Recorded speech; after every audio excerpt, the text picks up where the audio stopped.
Hello children, अब तक हम ये समझ चुके हैं कि प्रकाश एक एनर्जी का सोर्स है जो हमें अपने आसपास की चीजों को देखने में मदद करता है।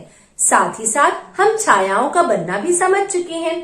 अब हम आते हैं अपने पाठ 11 प्रकाश, छायाएं एवं परावर्तन के आखिरी हिस्से में, यानी कि आज हम देखेंगे परावर्तन क्या है। बच्चों, आई एम श्योर जब आप सभी स्कूल्स आते हैं तो आप सब अपना चेहरा मिरर में देखते हैं और मिरर में जो आपको दिखाई देता है उसे हम आपका प्रतिबिंब कहते हैं। ये जो प्रतिबिंब बनता है ये इसी परावर्तन के कारण बनता है।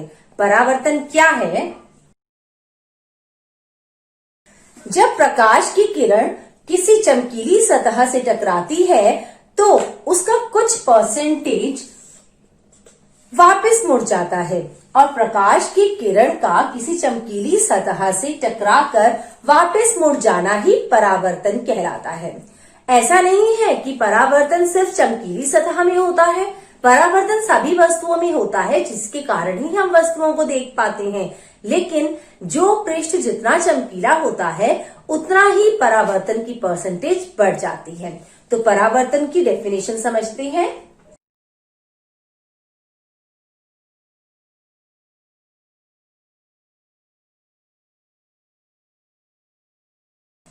परावर्तन है प्रकाश का किसी चमकीली सतह से टकराकर वापस मुड़ जाना। परावर्तन हमें पानी में भी दिखाई देता है और जो कांच गहरे रंग के होते हैं जैसे कि ब्राउन कलर के या ब्लैक कलर के, अगर आप उन कांच के आगे से निकलते हैं तो भी आपको अपना प्रतिबिंब दिखाई देता है। लेकिन जो दर्पण है they are the best reflectors of light because they are highly polished surfaces, क्योंकि उनके जो पृष्ठ हैं, उनकी जो सर्फेसेस हैं वो बहुत ही हाईली पॉलिश्ड हैं। और जो दर्पण होते हैं इसी वजह से, हाईली पॉलिश्ड सरफेस होने की वजह से ये 98% तक लाइट को रिफ्लेक्ट कराते हैं और जिसकी वजह से हम अपना बहुत ही खूबसूरत सा प्रतिबिंब दर्पण में देख पाते हैं। हमें बिल्कुल वैसा ही दिखता है जैसे हम होते हैं, बिकॉज दर्पण जो रहते हैं वो सबसे ज्यादा लाइट को परावर्तित कर देते हैं।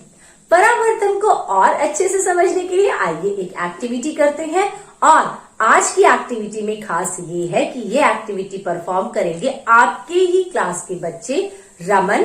आज रमन हमारे साथ हैं जो आपको परावर्तन की एक्टिविटी करके दिखाएंगे। हेलो फ्रेंड, आज परावर्तन को समझने के लिए हमने लिया एक शीशा और एक रंगीन शीट और एक कंघी और साथ ही एक मोबाइल जो टॉर्च भी ले सकते हो। हमने सबसे पहले रंगीन शीट को बिछा दिया है और उसके बाद कंघी को चिपका दिया यहाँ पे और तिरछा इसको रख दिया है। बच्चों, यहाँ रमन ने क्या किया है, टॉर्च लाइट को वो इस कंघी से पास कर रहा है। जब टॉर्च की लाइट कंघी से गुजरते हुए शीशे पर पड़ रही है, ये देखिए ये लाइनें जो जा रही हैं ये शीशे पर पड़ रही हैं। इन किरणों को हम आपतित किरण कहते हैं।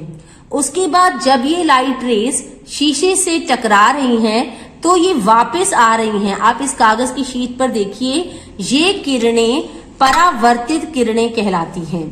इसी को हम प्रकाश का परावर्तन कहते हैं, क्योंकि जो शीशा है वो 98% लाइट को रिफ्लेक्ट करता है, इसलिए दर्पण को या शीशे को बेस्ट रिफ्लेक्टर्स भी कहा जाता है।